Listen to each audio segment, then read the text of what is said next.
Buenas noches, compañeros de la sección C. Vamos a reiniciar nuestras clases del curso de Derecho Financiero. ¿Se recuerdan ustedes que en la última clase les dije, bueno, estamos concluyendo la teoría general de la tributación, pero la próxima clase vamos a hablar algo sobre el peaje y el pontazgo. Son dos temas que no están dentro del programa, pero es bueno tener el conocimiento de cómo es que funcionan o qué son dentro del mundo de los tributos estas dos figuras. También, si ustedes revisan su programa, van a encontrar que hay un punto, el último, que es el impuesto único. A propósito, no lo expliqué porque es un impuesto utópico que realmente no ha podido prosperar a través de los cientos de años. Y digo lo que estoy diciendo, cientos de años. Sin embargo, para que ustedes dentro de sus conocimientos tengan lo que es el impuesto único, yo les voy a estar enviando un material que he tomado del libro de Ernesto Flores Zavala, Finanzas Públicas se llama. Y ahí podrán leer ustedes toda la historia del impuesto único. Tómenlo como una novelita pequeña, son 5 páginas. Y les voy a mandar un laboratorio para los que tengan interés de saber si captaron lo que leyeron, pues lo pueden llenar. Ya saben ustedes que conmigo los laboratorios son para los que quieran aprender, no para hacer puntos. Entonces los voy a estar enviando y vamos a iniciar la clase hablando precisamente del peaje. Cuando hablamos del peaje y del pontazgo, son dos figuras feudales, o sea que nacieron en el estado feudal. Sin embargo, han trascendido a través de los años y siguen existiendo. ¿Qué es el peaje? ¿Es un impuesto o es una tasa? Pues depende de cómo esté funcionando. Cuando el Estado crea un peaje y es un cobro con carácter obligatorio y no hay nada a cambio, y además de eso no tengo yo la alternativa de irme por otra ruta, pues sencillamente estamos hablando de un impuesto. ¿Por qué? Porque es un pago obligatorio, no me están dando nada a cambio y no me puedo ir por otra ruta porque no existe. Y es el típico caso del peaje como impuesto. Sin embargo, cuando el Estado cobra un peaje por circular en determinada carretera, pero la persona tiene la alternativa de irse por otro lado, por otra carretera para llegar al mismo punto, pues sencillamente no estamos hablando de que es obligatorio pagar el peaje. Todo lo contrario, ahí lo que se da es la voluntad del sujeto, si quiere irse por este lugar que es tal vez más corto, tal vez mejor cuidada la carretera, con tantas situaciones, o no quiere gastar y entonces se va por la otra ruta. O sea, hay una manifestación de voluntariedad y ahí estamos frente a una tasa. En Guatemala han existido las dos modalidades.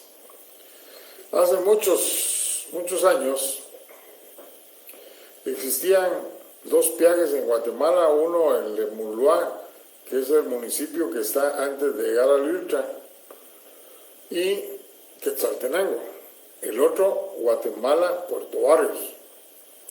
En ambos casos fueron creados para ser cobrados por el Estado y los recursos que se captaran, según la disposición legal, era para mantenimiento de esas carreteras. Durante muchos años lo cobró el Estado de Guatemala, pero el cobro sí lo hacía. Y era un impuesto porque no había ninguna otra forma de llegar a Quetzaltenango, parte de la costa, si no era por la vía de Muloa, San Felipe Reu, Cantel, Quetzaltenango. O para llegar a Puerto Barrio, si no era por la salida que está aquí después del puente Belice. Y esa garita estaba antes, mucho antes de llegar a la entrada a Palencia. Entonces, nos encontramos con que eran pagos obligatorios, no había otra alternativa por donde irse. Y no había ninguna contraprestación, todo lo contrario, los recursos no fueron utilizados para el mantenimiento de las carreteras. Hubo un tiempo en que muchos tramos de la carretera Puerto Barrio se convirtieron de terracería, y cuando digo muchos, estamos hablando de varios kilómetros.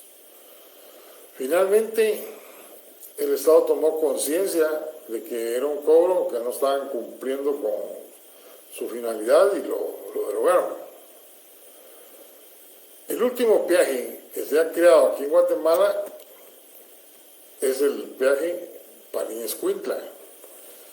Pero este peaje, cuando se creó, no fue para que lo cobrara el Estado, sino que lo delegó en un tercero, en una clásica parafiscalidad. ¿Se acuerdan de la clasificación de Mauricio Duverger? Solo que él hablaba de las contribuciones especiales.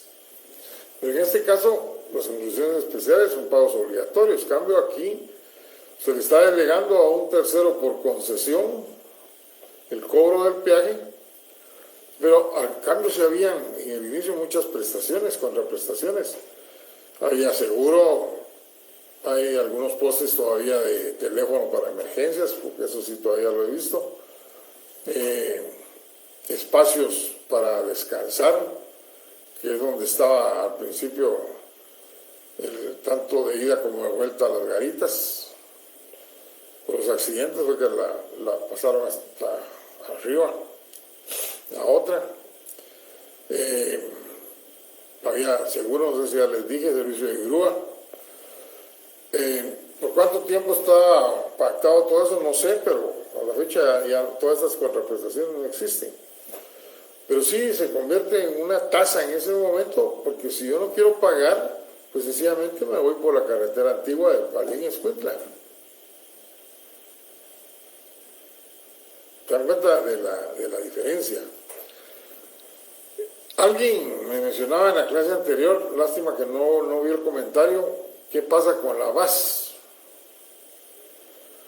Pues la VAS, ustedes saben que toda la carretera es propiedad de esta entidad.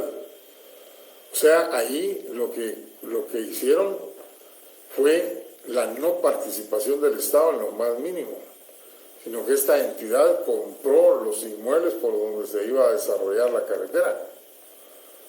Y por eso dicen propiedad privada para los que han transcurrido por ella. O sea, no hay ninguna concesión por parte del Estado. Lo que sí tuvo que haber, estoy seguro, son autorizaciones por las municipalidades por donde está recorriendo esa carretera. Y entonces, como propietarios de los inmuebles, están cobrando un peaje. Pero esta es una figura, digo yo, única, porque no participa el Estado, no recibe ningún beneficio del Estado, hay totalmente otras carreteras por donde transitar, no es propiedad del Estado por donde transita, ni de las municipalidades, sino propiedad privada. Bueno, con el tiempo vamos a tener la oportunidad de hacer otro análisis de esta nueva situación. Por el momento yo no tengo toda la información de cómo es que funciona la VAS, pero lo que sí sé es que el Estado no tiene absolutamente nada que ver en ella. Es un programa que tiene que ver como relacionado con lo que están haciendo ahorita con la otra parte de la autopista que va de Escuintla para San José. Creo que por ahí va la historia esta.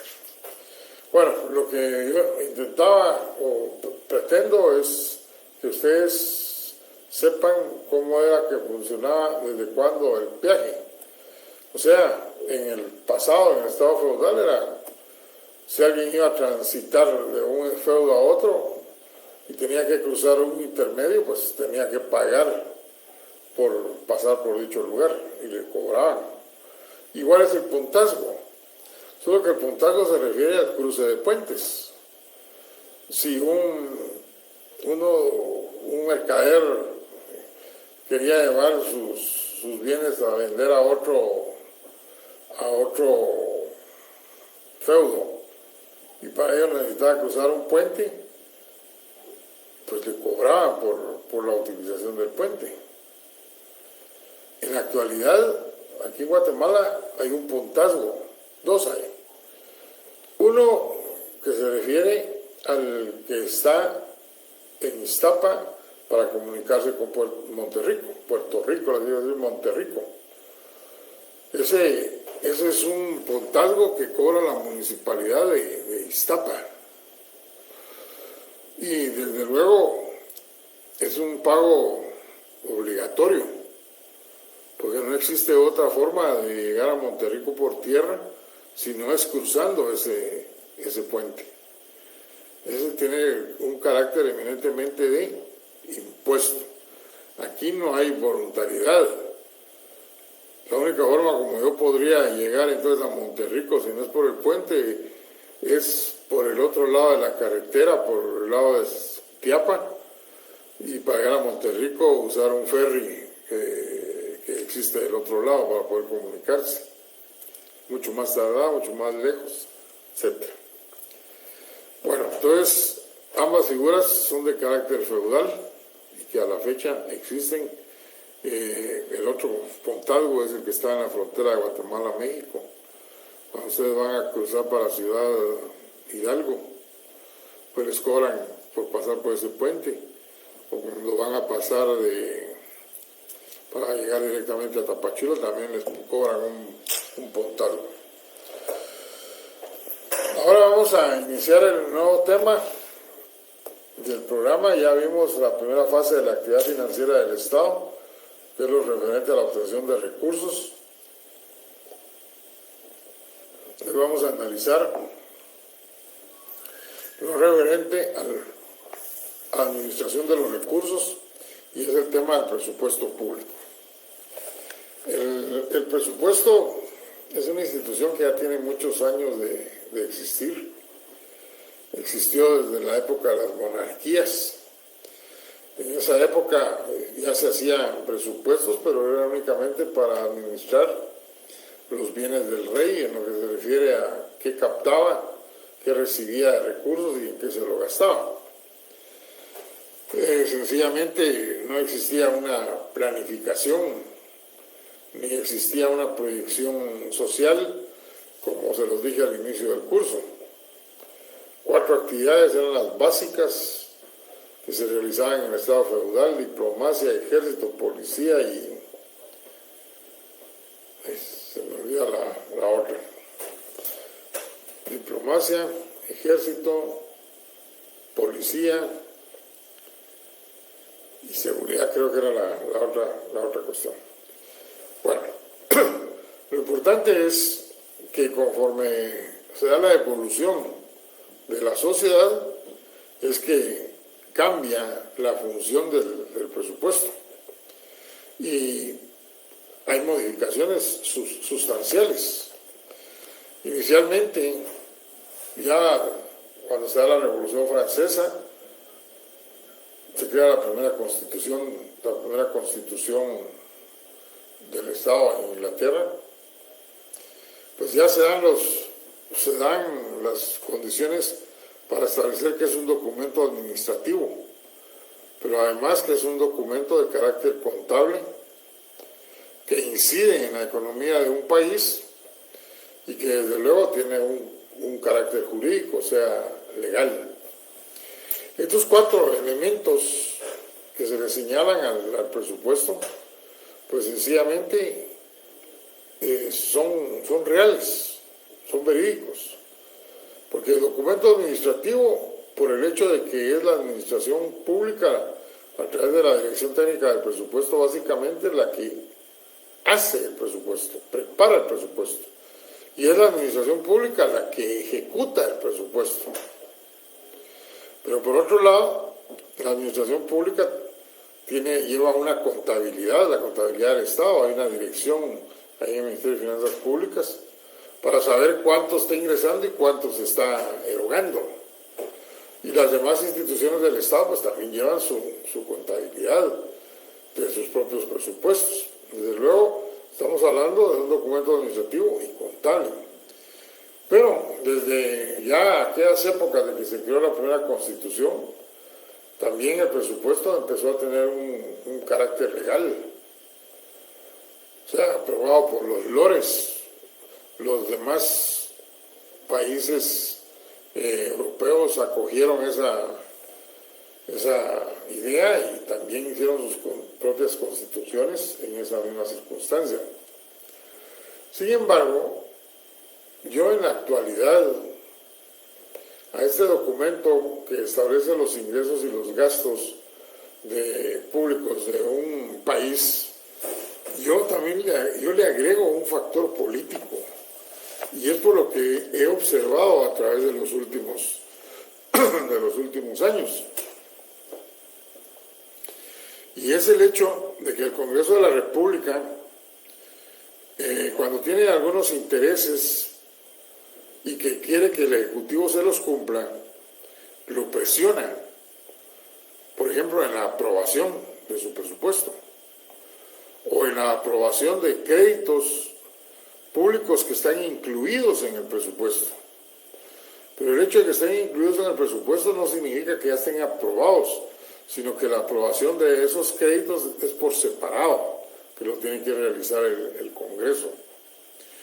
Y entonces es un mecanismo de presión política que han utilizado en los últimos años los congresistas para que en el famoso listado geográfico, que es donde están las listas de las obras que se van a realizar, se incluyan determinadas obras de determinados municipios. Ustedes ya saben las razones.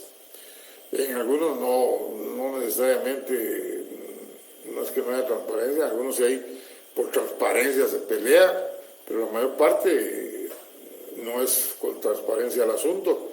Y entonces hay mucha presión política por parte del Congreso, y si no le cubre el Ejecutivo, pues no lo aprueba. Y como la ley dice, y ustedes ya lo estudiaron, que es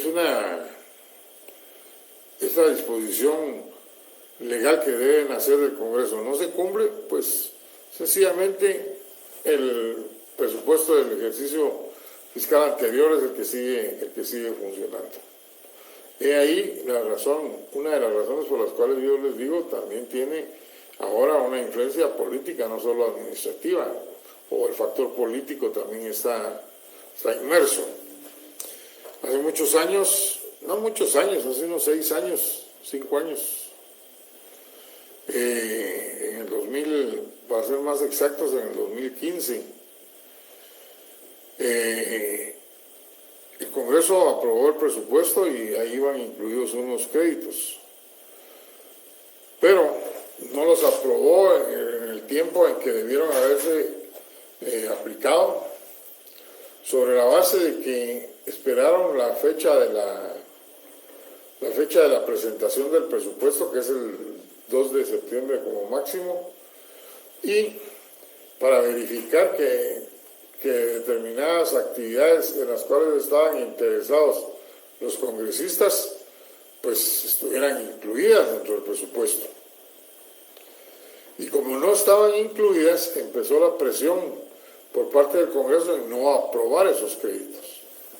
El ministro de Finanzas de aquella época, pues manifestó que para finales de septiembre ya no iban a haber recursos para cumplir con una serie de obligaciones, porque sencillamente el Congreso no estaba aprobando esos ingresos que estaban ya contemplados dentro del presupuesto de la Nación. Y la presión ese pulso político que tenía el Congreso con el Ejecutivo llegó a los extremos de que el Estado empezó a atrasarse con el pago de los salarios de octubre, de noviembre. Anunciaron que no iban a poder pagar aguinaldos. Por primera vez vi yo a un sector como el nuestro salir a manifestar. En el caso de los abogados, técnicos, auxiliares de la defensa pública en la Séptima Avenida salieron a manifestar reclamando que se les pagara, y a eso ya se empezaron a unir otros grupos, y cuando el Congreso ya vio que la bola iba creciendo conforme iban pasando los días, entonces ya a mediados de diciembre aprobó el presupuesto de esos créditos, y fue la forma como se pudo cumplir con las obligaciones y no completas. A mucha parte del sector público el aguinaldo se le pagó hasta en el mes de enero. La presión que le tenían también al ministro era que eran letras de tesorería. Y es cierto, la letra de tesorería es un mecanismo, ustedes lo leyeron ahí en la ley del presupuesto, es un mecanismo que tiene el ministro de Finanzas de obtener dinero a través de crédito interno. Pero la condición que se establece en la ley es que debe de estar cancelada esa letra de tesorería antes de que finalice el ejercicio fiscal. ¿Y cómo se iba a comprometer a sacar al mercado letras de tesorería si sabía que no iban a haber recursos para pagarlo? Y si sabía que hay sanciones penales para el incumplimiento. Era un suicidio político y penal por parte del ministro. De tal manera que al final lo aprobaron, pero ahí se vio que sí, el presupuesto, la existencia del presupuesto público también tiene ese factor político que en un momento dado puede tener mucha fuerza, como en los casos que les acabo de mencionar. Ya en los aspectos jurídicos les dije que surgió en el Estado feudal con las monarquías, pero evolucionó con la Revolución Francesa, y en el siglo XVII pues ya la Cámara de los Lores tenía la facultad de regular los ingresos y los egresos de Inglaterra, y así lo tomaron todos los demás países europeos. Creo que es la práctica de dejar tanto día de dar clases que me estoy poniendo afónico.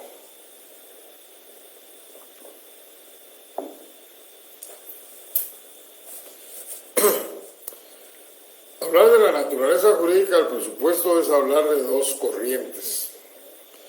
El pensamiento jurídico francés, con su mayor representante, Gaston Jesse, que dice que es un documento, es un acto administrativo, y se basan en decir que es un acto administrativo porque son los entes administrativos los que lo crean y lo ejecutan. Sin embargo, el pensamiento italiano establece esta corriente que no es un acto administrativo, sino que es un acto legal. Pues para que pueda surtir efectos debe ser aprobado como ley. Giannini es su principal exponente, y creemos, en lo personal, creo que la naturaleza del presupuesto es doble. Es un acto administrativo y legal. O decir, es un acto administrativo que se convierte en documento legal. ¿Por qué? Porque el Congreso no está en la facultad de crear el presupuesto. No tiene la infraestructura, no tiene los conocimientos, no hay técnicos, y el Ejecutivo no lo puede promulgar como ley, porque se lo prohíbe la Constitución, que dice claramente que es el Congreso de la República el que lo debe de aprobar. Por esa razón existen estas dos corrientes, pero nosotros podemos concluir que la naturaleza del presupuesto, en el caso básico y concretamente guatemalteco y de la mayor parte del mundo, pues porque solo en los estados de factos, que es el mismo ejecutivo el que lo prepara y lo aprueba, se da esa situación, pero en todos los demás países democráticos lo prepara el ejecutivo y lo aprueba el Congreso de la República. Es un documento administrativo con carácter legal, o sea, se convierte en una ley. Luego vamos a analizar las definiciones del presupuesto.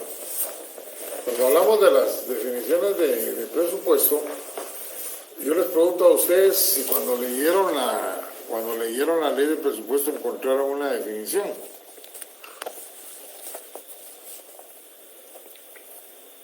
De los que la leyeron, porque hay muchos que no la leyeron. Y tal vez aquí me voy a hacer un paréntesis para contarles que cuando estaba calificando la práctica, de nuevo me volví a encontrar con ese problema de que muchos de ustedes trabajan en grupo, son dirigidos por uno o dos estudiantes, y esos estudiantes les dicen a ustedes la respuesta a la número tal es sí, tal artículo, y todos ponen exactamente lo mismo. Y resulta que los que estuvieron haciendo eso no estaban en lo correcto, o no tenían sus leyes actualizadas con la modificación, básicamente la ley del presupuesto. Pero era por decenas de estudiantes con la exacta respuesta. Y lo peor, con mucha lástima de los cuentos, mala, pero es por no analizar ya en forma personal si el artículo sí es correcto o no. Otros que no contestaron como correspondía, porque no leyeron el último párrafo del artículo, que tanto se los recomendé, y no lo hicieron, entonces contestaban no en lugar de sí. Y si les hubiera quitado los 2 puntos por no haber puesto sí, por ejemplo, y correcto el artículo, creo que los hubiera perjudicado mucho, y entonces lo que opté por hacer fue que solo les quité 1 punto por haber cambiado el no por un sí o viceversa, según fuera, y les puse los 3 puntos. Creo que por eso es que muchos de los compañeros tienen un buen punteo, no les resultaron tan afectados, y los que están un poco bajos es porque estuvieron dentro de esos grupos, dentro de los que contestaron los exámenes en esos grupos donde los que estaban de líderes no les dieron las respuestas correctas por no tener leyes actualizadas, o ustedes mismos en lo personal no tenían su ley de presupuesto con las reformas legales. Cerrando el paréntesis, hablemos de las definiciones de presupuesto público. Yo les decía que estaba seguro que ustedes no habían encontrado una definición. Y dice aquí hay un compañero que dice, Paul Siliesar, dice que sí, que hay una definición y se encuentra en los considerandos, efectivamente, pero es el único que me ha contestado. La mayor parte no lee los considerandos, no leemos los considerandos de las leyes. Y si ustedes se van al segundo considerando de la ley del presupuesto, ahí hay una definición que dice que es un instrumento de planificación y de política económica, así como de gestión de la administración fiscal del Estado, requiriendo de una legislación adecuada que armonice en forma integrada con los sistemas de contabilidad gubernamental, tesorería y crédito público. Se dan cuenta que habla de economía, de política económica, pero la que yo les hablé es política pura, de la que se da entre el Congreso con el Ejecutivo. Esta definición del considerando, desde luego, es bastante amplia, trata de abarcar mucho de lo que dice la ley, pero en la teoría no se complican tanto para dar una definición. Matus Benavente, me gusta la definición de Matus Benavente más que la de Giuliani von Rusch, que ustedes la van a leer en el material que les voy a proporcionar. El autor Matus Benavente dice, es un documento legal en el cual sistemática y anticipadamente se calculan los ingresos y se autorizan los gastos. que habrán de producirse en un Estado en cierto periodo de tiempo.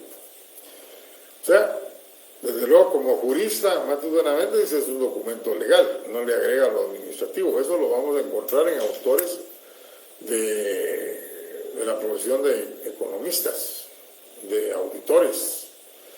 Un jurista a veces dice es un documento legal, que sistemática, anticipadamente, porque siempre es antes de que empiece el ejercicio, se calculan los ingresos y se establecen los gastos que se van a realizar por un determinado periodo de tiempo, que siempre va a ser anual.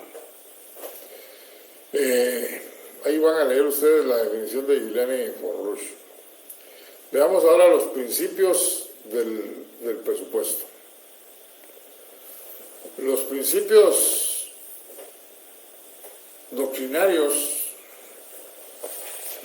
son el primero, y tal vez el más antiguo, el equilibrio presupuestario. ¿A qué se refiere el equilibrio presupuestario? Pues que debe de haber una sintonía entre los ingresos y los gastos. O sea, deben de estar al mismo nivel. La Hacienda Pública establecía en forma primordial la vigencia del equilibrio presupuestario. En aquellos tiempos, se decía que los ingresos eran los que determinaban los gastos, o lo que es lo mismo, si un Estado percibe 20 millones, pues solo 20 millones se puede gastar. Y aunque así haya otra clase de necesidades. En la actualidad estamos frente a los estados paternalistas y tratan de atender la mayor parte de necesidades de las sociedades.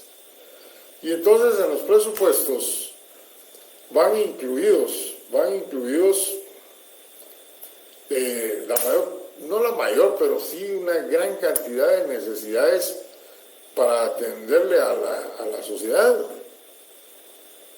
Y entonces los ingresos normales no son suficientes. Y por eso la contratación del crédito público, por un lado. O por el otro, inflar los ingresos, como es el caso concreto ustedes leyeron la ley de la SAT y tuvieron que leer donde decía que el Ministerio de Finanzas Públicas y la SAT tenían que firmar un acuerdo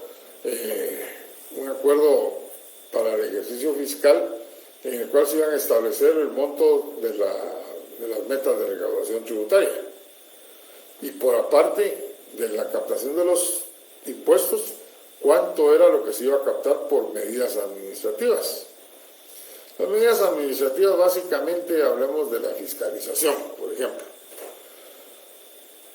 En lo que se refiere a las cifras de captación de los impuestos, pues casi que son exactas.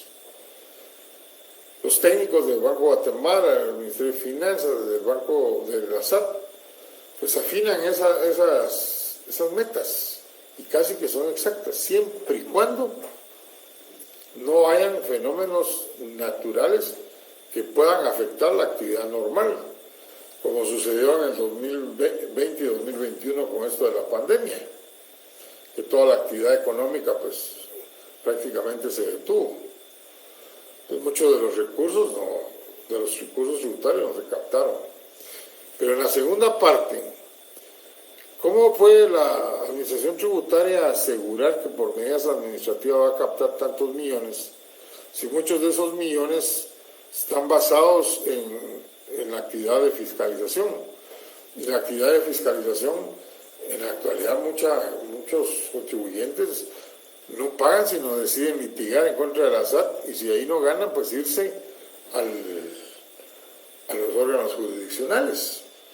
Y ya un contencioso, pues estamos hablando de 4, 5, 6 años.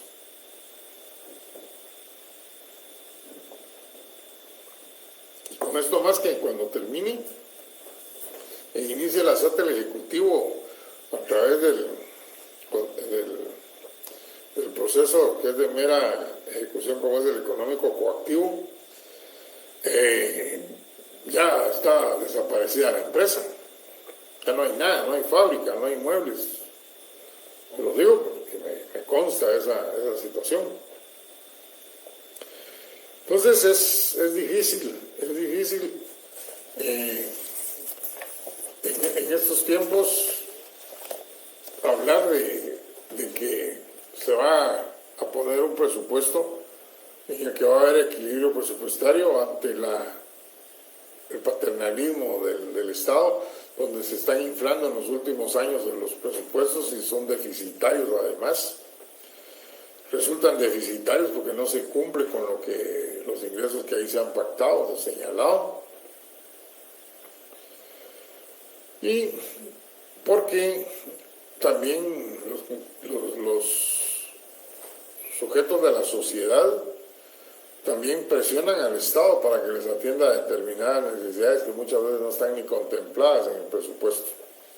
Y ante las presiones el Estado cede y tiene que hacer transferencias presupuestarias, traslado de recursos de un ministerio a otro para poder cumplir.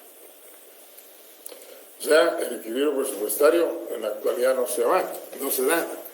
Sin embargo, Héctor Villegas en su obra dice que el desequilibrio presupuestario se puede dar en los presupuestos, siempre y cuando esa diferencia, ese déficit, sea producto de proyectos de inversión.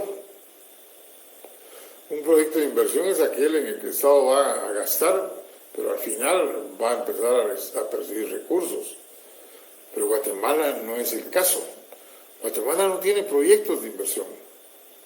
Y es por eso la duda que en los medios se ha estado señalando sobre esa ampliación presupuestaria de los 1,000 y pico de millones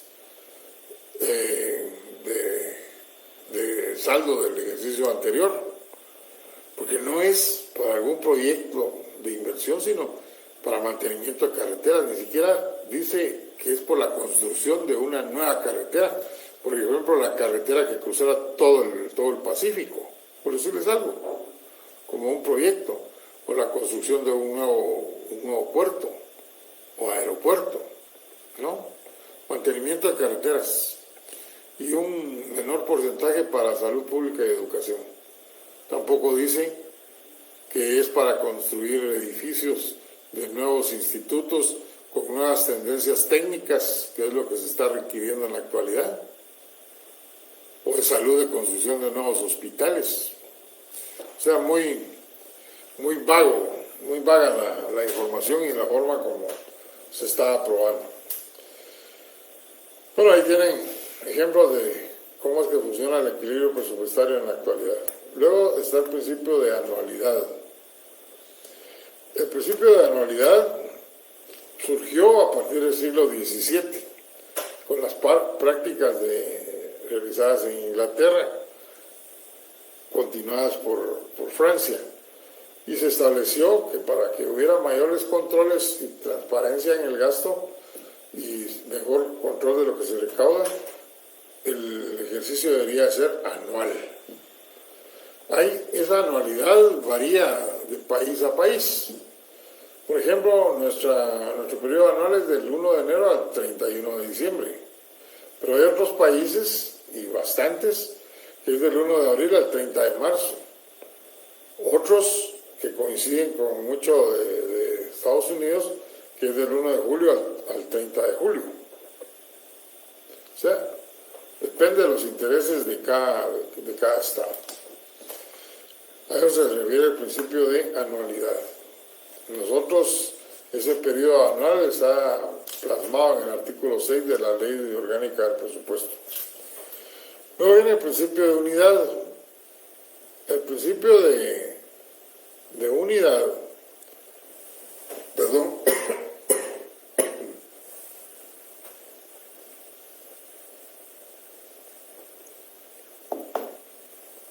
el principio de unidad se refiere a que en un solo documento debe de quedar plasmados los ingresos y los gastos. O sea, agrupados. Esto ofrece la ventaja de que va a ser más transparente y que va a permitir mayores controles. Sin embargo, hay otra tendencia ya mundial de que ese presupuesto unitario ya no es funcional, porque hay demasiadas actividades especiales que realizan los estados y que necesitan una atención especial. Hay nuevas formas de operación, nuevas formas de explotación, nuevas actividades, y todas esas circunstancias ameritan tener presupuestos separados. Pero en países como el nuestro, se diera una situación de estas, yo creo que tendríamos el caos final. Porque si con un presupuesto unitario la Contraloría General de Cuentas no tiene la capacidad, porque esa es la realidad, no tiene la capacidad humana para poder controlar el cumplimiento de todas las normas de auditoría contables que tienen que ver con el gasto público, pues sencillamente fraccionando los presupuestos de cada institución sería aún peor. No podría controlarlos. Eso solo se da para aquellos países muy, pero muy desarrollados, con los cuales nosotros tenemos muchos años luz de distancia. Y me refiero básicamente a los países escandinavos: Dinamarca, Finlandia, Suecia, Noruega, que ya practican esta clase de presupuestos. Pero desde luego allí una de las normas esenciales es la transparencia y el correcto uso de los recursos del Estado. Eso es lo que rige. El otro principio es el principio de universalidad, llamado también del Producto Bruto. Y se le llama el Producto Bruto porque lo que persigue este principio es que todos los ingresos que llegan a las arcas del Estado deben de ir en su totalidad, sin ser disminuidos sus montos por gastos que se tuvieron que haber efectuado para poder obtenerlos. Es como que habláramos del impuesto sobre la renta y que en el presupuesto no quedara plasmado los 1.000 millones, estoy hablando al azar, los 1.000 millones que de impuestos se recaudan en un año sobre la renta. Y que en lugar de poner 1.000 millones, se pusiera menos, ya descontados, el 2% que se le tiene que pagar al SAT por la captación de esos 1.000 millones. O sea, de lo que recuerden ustedes que la recaudación tributaria la realiza la SAT, y del total que recauda la SAT, el Estado le tiene que pagar un 2%. Que ese 2% quedara disminuido en cada uno de los impuestos. Se estaría violando este principio de universalidad o de Producto Bruto, que lo que dice es que los totales de los recursos deben ir en el presupuesto, sin disminución de ninguna naturaleza. El otro principio se refiere de no afectación de los recursos. O sea, todos los recursos deben llegar al Fondo Común del Estado, sin poner ninguna limitación o sin dirigirlos hacia otro lado. En Guatemala ese principio se viola flagrantemente. Y les voy a decir dos casos. Los congresistas, en el afán de ponerle candados al presupuesto para que el Ejecutivo no realice actos ilegales en lo que se refiere a las erogaciones de los dineros, pues ha puesto en la parte general de la ley del presupuesto disposiciones legales. Antes, hace como unos 25 años, las disposiciones generales del presupuesto, aparte de los ingresos y los gastos, eran de unas 15 normas. Ahora ya van como 50 disposiciones legales, las que han incluido los congresistas, para ponerle candado al manejo de los recursos del Estado. Y está demostrado que eso no ha funcionado, no es ese el camino, crear más normas, sino más controles, mejor fiscalización. Y entonces encontramos de que los candados que han puesto es que en determinados impuestos, las leyes que han aprobado, desde ahí han dicho el congresista, bueno, de esto que se va a captar, un tanto por ciento va para tal entidad, otro tanto por ciento para otra entidad. Dos ejemplos que me recuerdo ahorita es la ley de impuestos de circulación de vehículos.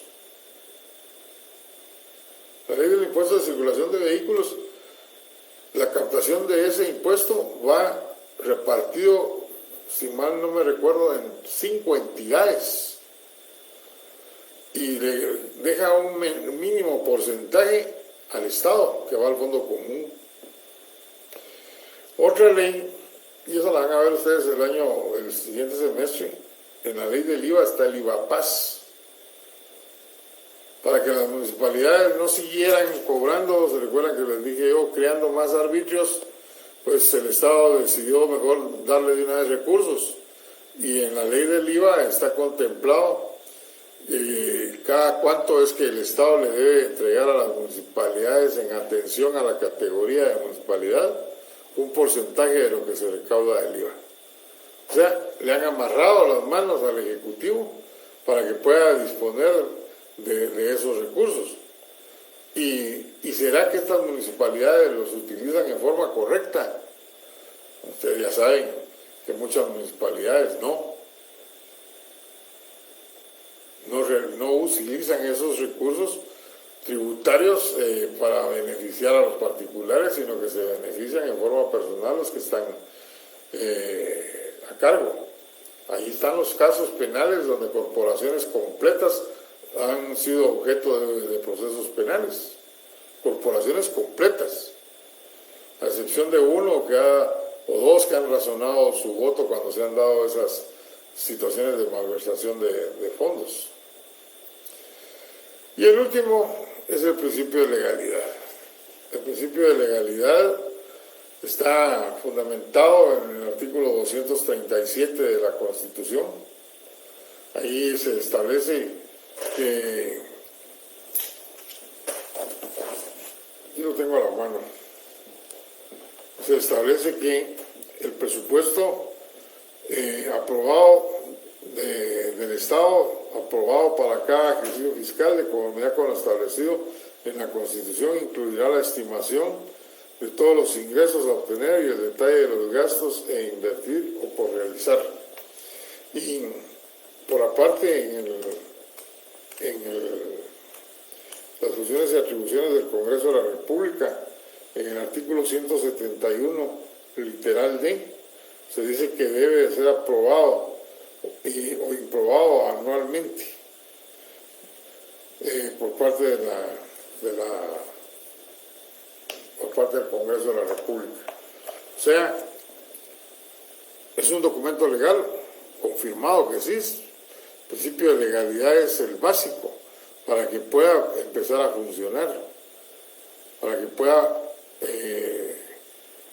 ser ejecutado por parte de la administración pública. Debe de ser aprobado por el Congreso, tener carácter de ley. Me siento un poco afectado de la garganta. Nos quedamos con los compañeros de la otra sección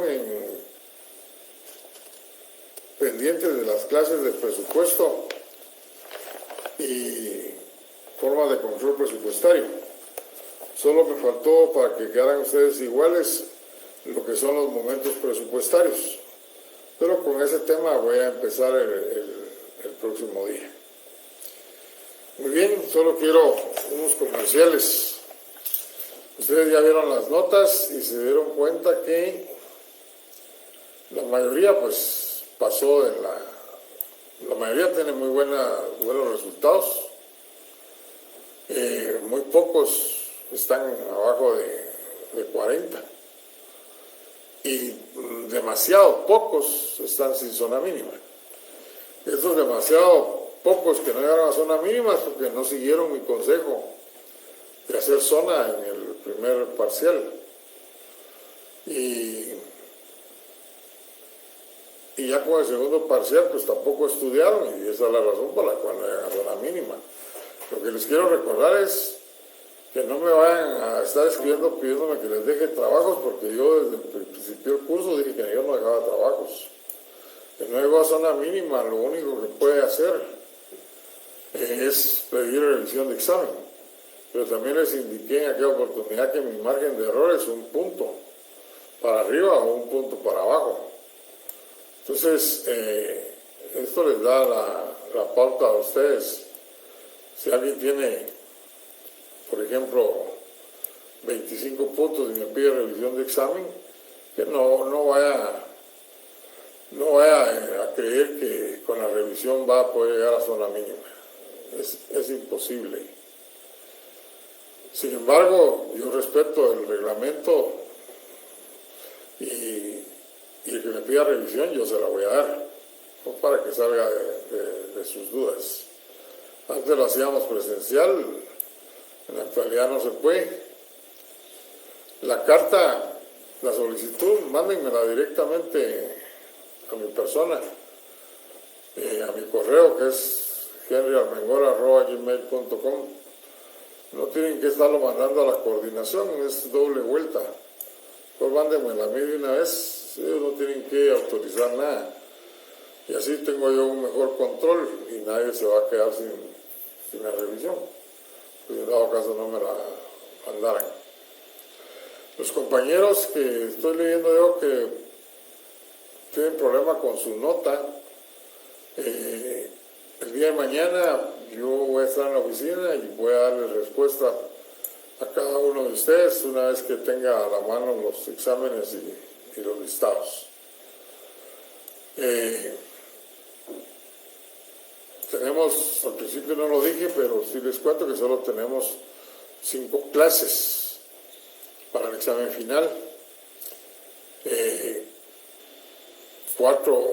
2 esta semana, 2 la otra y 1 la siguiente, y el martes ya tienen examen. Estoy pretendiendo terminar el curso la semana entrante, para no forzarlos a ustedes a recibir clases el lunes, un día antes del examen, de un examen final. Yo creo que vamos bien, solo nos falta el tema del gasto público, el crédito público y la política fiscal. Creo que sí vamos a concluirlos. Bueno, señores, tengan ustedes buena noche y nos vemos el día miércoles. Que todos estén bien.